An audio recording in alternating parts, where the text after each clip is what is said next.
Hello everyone. अभी तक के हमने बेसिक इलेक्ट्रिकल इंजीनियरिंग की पूरी वीडियो देखी जिसमें कि हमने बेसिक से स्टार्ट किया। ठीक है, आज हम देखने वाले हैं नेटवर्क थ्योरी के बारे में। इस प्लेलिस्ट में आप जो है पूरे नेटवर्क थ्योरी को देख रहे होंगे, जिसमें कि हम शुरुआत करने वाले हैं बेसिक से। एनर्जी सोर्स क्या होता है, देन मूव करेंगे नेटवर्क एलिमेंट में एंड सो ऑन, जैसा कि आप यहाँ पे देख सकते हो। अगर मैं बात करूं सबसे पहले एनर्जी सोर्स की, तो इसमें हम देखने वाले हैं कि कितने टाइप की एनर्जी सोर्स होती है, लाइक कि वोल्टेज सोर्स और करंट सोर्स के बारे में डिटेल से देखने वाले हैं, उसके कितने टाइप्स होते हैं। देन हम देखने वाले हैं नेटवर्क एलिमेंट के बारे में नेक्स्ट वीडियो में, जो एक्टिव पैसिव एलिमेंट किस टाइप के होते हैं और वो उसकी क्या कैरेक्टरिस्टिक्स रहती है। तो चलिए इस वीडियो को शुरू करते हैं एनर्जी सोर्स के बारे में। अब सबसे पहले जो नेटवर्क थ्योरी में एनर्जी सोर्स है, एनर्जी सोर्स होता क्या है? एनर्जी सोर्स इज बेसिकली एक कन्वर्टर, मैं इसको बोल सकता हूँ, एक कोई भी सोर्स जो वन फॉर्म ऑफ एनर्जी को अनदर फॉर्म ऑफ एनर्जी में ट्रांसफॉर्म करें। एग्जाम्पल, यहाँ पे तो हम एनर्जी सोर्स का बात कर रहे हैं, तो यहाँ पे ऑब्वियसली हम बात करने वाले हैं इलेक्ट्रिकल एनर्जी सोर्स। ठीक है, अगर मैं इलेक्ट्रिकल एनर्जी सोर्स की बात करूँ तो ये हो सकते हैं हमारे पास आइदर वोल्टेज के फॉर्म में होगा या फिर करंट के फॉर्म में होगा। सिंस हमने पिछली लेक्चर में देखा था वोल्टेज और करंट जो है, voltage current time equal to energy होता है, तो इलेक्ट्रिकल एनर्जी जो है बेसिकली वोल्टेज करंट का with respect to time multiply by time एक प्रोडक्ट होता है। तो आप सबसे पहले हम देखते हैं वोल्टेज सोर्स क्या होता है और करंट सोर्स क्या होता है। अगर मैं वोल्टेज सोर्स की बात करूं और करंट सोर्स की बात करूं, वोल्टेज सोर्स जैसे कि आप देख सकते हैं आपके पास बैटरी है, तो बैटरी जो है, बैटरी को मैं कंसीडर कर सकता हूं वोल्टेज सोर्स, या फिर हमारा जनरेटर है, जनरेटर को मैं वोल्टेज सोर्स बोल सकता हूं। अगर मैं करंट सोर्स की बात करूं तो ये मेरा पीवी सेल हो जाएगा, और डिपेंडेंट करंट सोर्स हो सकता है मेरा पावर इलेक्ट्रॉनिक्स डिवाइस या semiconductor device like BJT, MOSFET, ये सारी चीजें। ठीक है, अब यहाँ पे बात आती है क्या इसके भी टाइप्स हो सकते हैं? बिल्कुल इसके टाइप्स होते हैं, इसको हम फर्दर कई टाइप में डिवाइड करते हैं, चलिए देख लेते हैं। अगर मैं सोर्स को डिवाइड करूं, एनर्जी सोर्स को, ये एक डिवीजन इसका हो जाता है वोल्टेज सोर्स, एक डिवीजन हो जाता है इसका करंट सोर्स। अगर मैं वोल्टेज सोर्स की बात करूं तो मैं वोल्टेज सोर्स को दो टाइप में कर सकता हूं, एक डिवीजन में कर सकता हूं। पहला जो इसका डिवीजन है ये मैं कर सकता हूं आइडियल एंड प्रैक्टिकल के फॉर्म में, और दूसरा मैं जो इसका डिवीजन कर सकता हूं वो हो सकता है मेरा डिपेंडेंट एंड इंडिपेंडेंट के फॉर्म में। सेम करंट भी हमारा आइडियल एंड प्रैक्टिकल के फॉर्म में होगा, दूसरा डिपेंडेंट एंड इंडिपेंडेंट के फॉर्म में होगा। तो अभी हम आगे बढ़ने से पहले देख लेते हैं सबसे पहले कि आइडियल और प्रैक्टिकल सोर्स क्या होता है, अगर वो करंट की मैं बात करूं या फिर मैं वोल्टेज की बात करूं। उसके बाद हम डिपेंडेंट और इंडिपेंडेंट सोर्स के बारे में देखेंगे विद सिंबल। ठीक है, तो अभी हम सबसे पहले देखते हैं जो सोर्स है आइडियल एंड प्रैक्टिकल, आइदर वो हमारा करंट सोर्स हो सकता है और हमारा वो वोल्टेज सोर्स हो सकता है। अगर मैं आइडियल करंट सोर्स की बात करूं तो वो क्या होता है वो पहले देख लेते हैं। आइडियल करंट सोर्स, यहां से क्वेश्चंस पूछे जाते हैं जेईई एग्जाम में कि इसका इंटरनल रेजिस्टेंस क्या होता है। आज आप देखने वाले पूरे डिटेल में, और आज के बाद आप होप सो कि नहीं भूलेंगे इसे अगर आपको पसंद आया तो अगर मैं आइडियल करंट सोर्स की बात करूं तो आइडियल करंट सोर्स क्या करता है? ऑब्वियसली सोर्स है तो ये क्या करेगा? एनर्जी डिलीवर करेगा। एनर्जी डिलीवर क्या करेगा? एट कांस्टेंट और स्पेसिफिक करंट पे, जिसका मैग्नीट्यूड जो है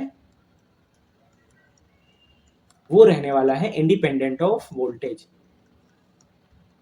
इंडिपेंडेंट ऑफ वोल्टेज। अब वो कैसे, चलिए इसको हम प्रैक्टिकली समझते हैं।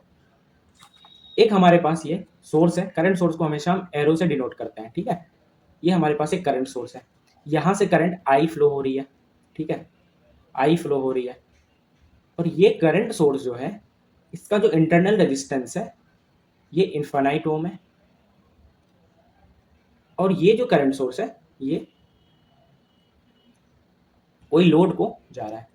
अगर मैं यहाँ से करंट आई फ्लो हो रही है तो ऑब्वियसली यहाँ से भी करंट हमारी आई ही फ्लो होगी।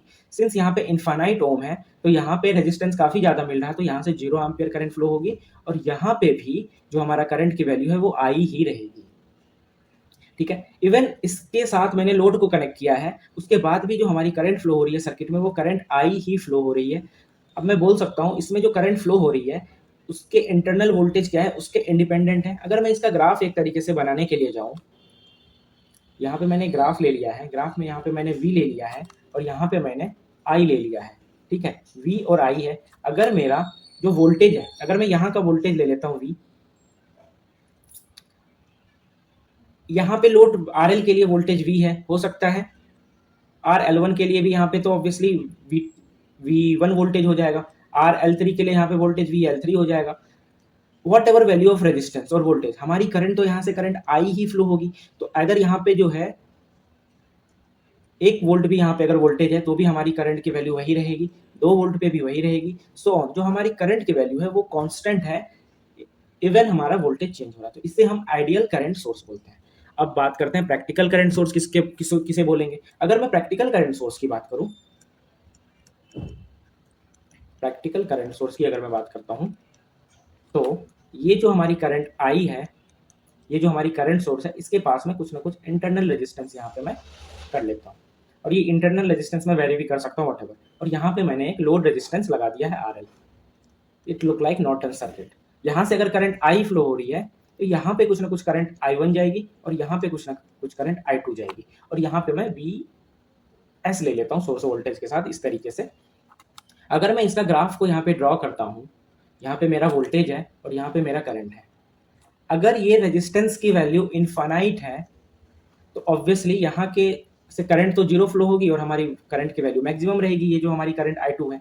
सिमिलरली मैं जैसे जैसे यहाँ का रेजिस्टेंस को कम करते जाऊंगा, यहाँ पे जैसे जैसे हमारा रेजिस्टेंस कम होते जाएगा, इससे क्या होगा, हमारी जो I2 की वैल्यू है वो बढ़ते जाएगी, सॉरी घटते जाएगी, क्योंकि यहाँ पे जैसे जैसे हमारा रेजिस्टेंस की वैल्यू कम होगा और ये जो I1 की वैल्यू है वो इंक्रीज होते जाएगी। ठीक है, तो इस हिसाब से जो ओवरऑल करंट है वो कुछ इस तरीके से ड्रॉपिंग इन कैरेक्टरिस्टिक्स रहेगी। ठीक है, तो सिंस यहाँ पे जो वोल्टेज का वेरिएशन है उसके ऊपर ओवरऑल करंट जो है हमारा वो डिपेंड करेगा I2, जिसे हम प्रैक्टिकल करंट सोर्स कहते हैं। अब एक समराइज अगर मैं करूं आइडियल करंट सोर्स की अगर मैं बात करूं, तो उसका जो इंटरनल रेजिस्टेंस था I इंटरनल वो इनफाइनाइट था, जैसा कि आप यहाँ पे देख सकते हैं इनफाइनाइट रेजिस्टेंस था, तभी तो करंट सेम करंट यहाँ से भी फ्लो हो पा रही थी, तो ये एक हो गया। और अगर मैं प्रैक्टिकल करंट सोर्स की बात करूं, वहां पे जो R इंटरनल है वो इंटरनल रेजिस्टेंस और सोर्स रेजिस्टेंस और Norton resistance, sorry internal resistance ही बोलो, वो नॉट इक्वल टू 0 है। ठीक है, तो ये है बेसिकली आइडियल और प्रैक्टिकल करंट सोर्स। अगर मैं आइडियल वोल्टेज सोर्स की बात करूं,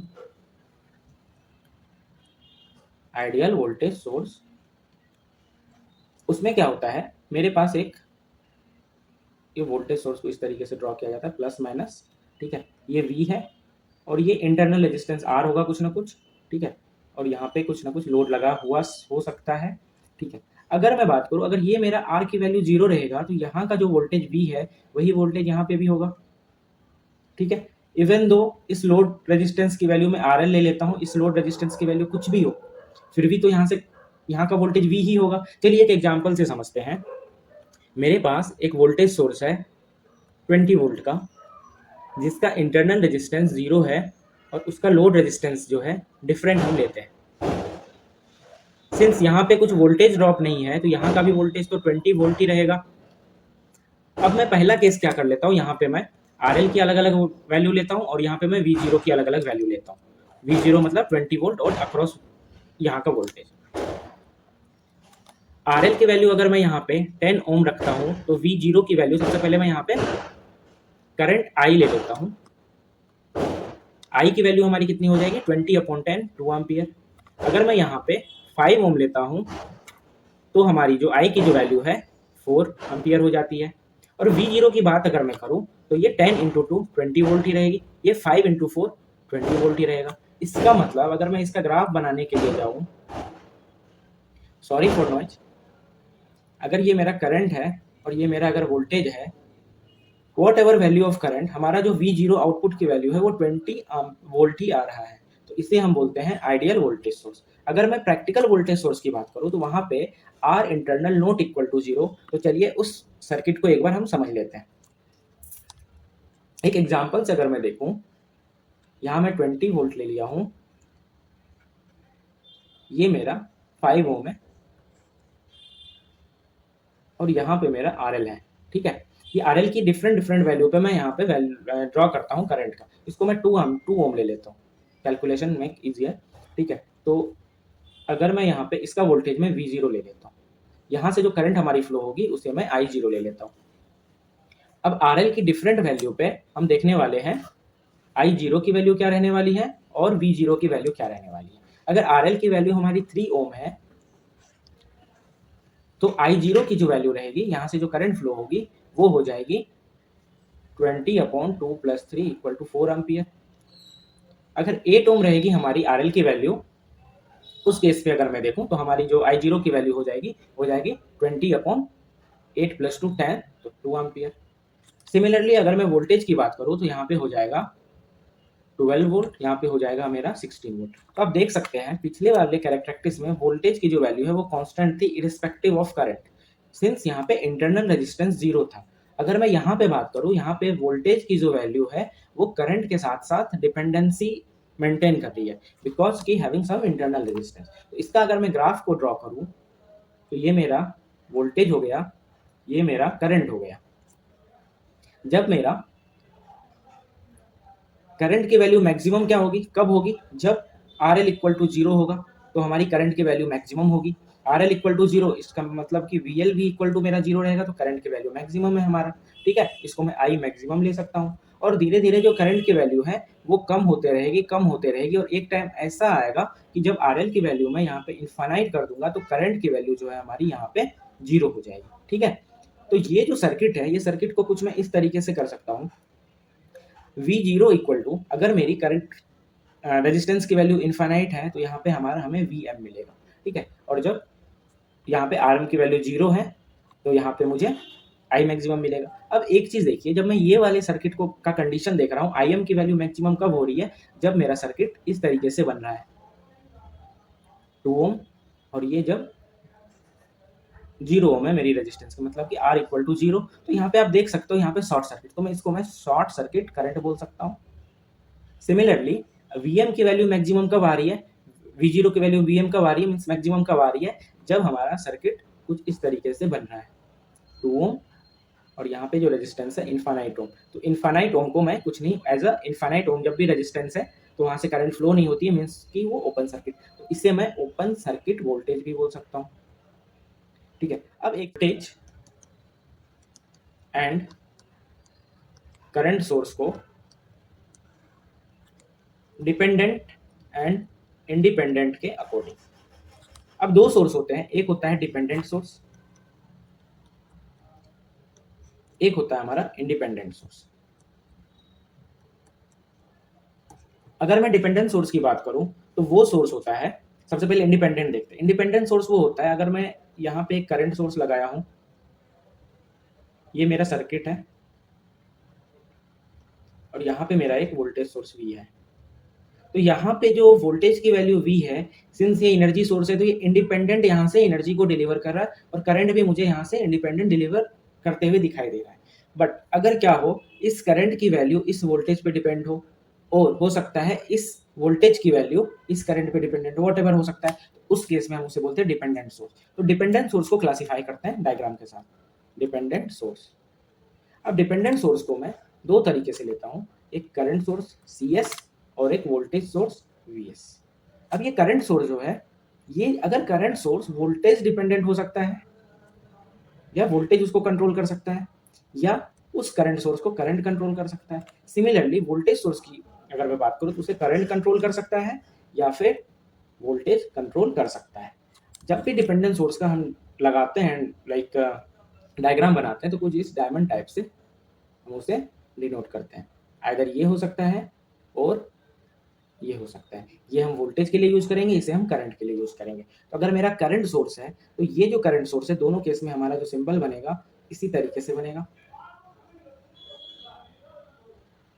अगर ये वोल्टेज सोर्स है तो इसका अगर मैं सिंबल की बात करूं तो ये इस तरीके से बनेगा।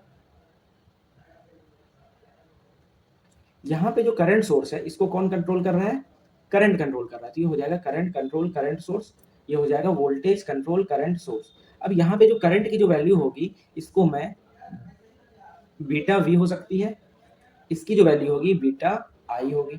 सिमिलरली यहाँ पे करंट कंट्रोल करंट सोर्स है, sorry voltage control current source है, तो कुछ ना कुछ बीटा V हो जाएगा और यहाँ पे बीटा I हो जाएगा, या फिर अल्फा V ले सकते हैं या फिर अल्फा I ले सकते हैं, ठीक है। ये होता है बेसिक डायग्राम डिपेंडेंट और इंडिपेंडेंट सोर्स की। अगर मैं बात करूँ कुछ एग्जाम्पल अलग अलग करंट कंट्रोल करंट सोर्स या वोल्टेज कंट्रोल वोल्टेज सोर्स का, तो जो डिपेंडेंट सोर्स है उसका अगर मैं एग्जांपल की बात करूँ तो यहाँ पे हमारा जैसे कि बीजेटी हो जाता है, वहाँ पे कलेक्टर करंट कंट्रोल कर सकते हैं हम, या मॉसफेट हो सकता है करंट कंट्रोल वोल्टेज सोर्स में।